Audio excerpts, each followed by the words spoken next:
Today I want to talk about Euler Finance. Euler is a non-custodial protocol on Ethereum that allows users to lend and borrow almost any crypto asset. What makes it different? To counter these challenges, Euler uses risk-based asset tiers to protect the protocol and its users. Imagine if a collateral asset suddenly decreases in price and subsequent liquidations fail to repay borrowers' debt sufficiently, then the pools of multiple different types of assets can be left with bad debts. This is a big problem, and Euler Finance has got a solution.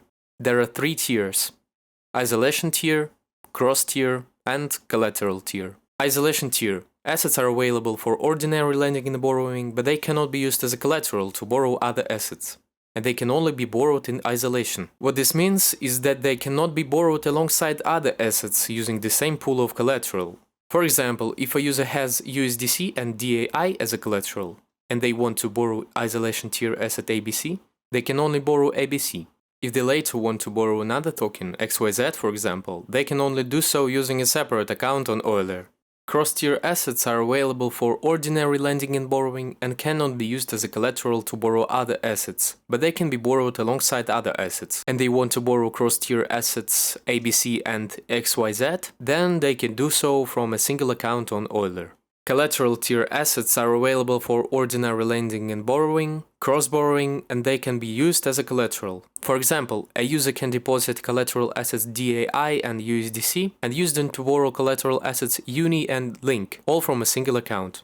Why is there a separation of cross-tier and isolation tier asset pairs? Isolation tier assets require their own pot of collateral to be borrowed. You can't borrow them at the same time as something else from the same sub-account on Euler. Why is this? It's because we have permissionless listing, and this provides additional risks. Imagine using USDC to borrow ABC and XYZ. The ABC token is a DeFi blue chip, and XYZ is the latest illiquid meme coin. Before liquidators can get even hold of it or pay off the debt, then the borrower might walk away, never repaying their ABC or their XYZ debt. The ABC lenders have suffered because we allowed borrowers to cross-borrow with XYZ. Additionally, there is also a governance token.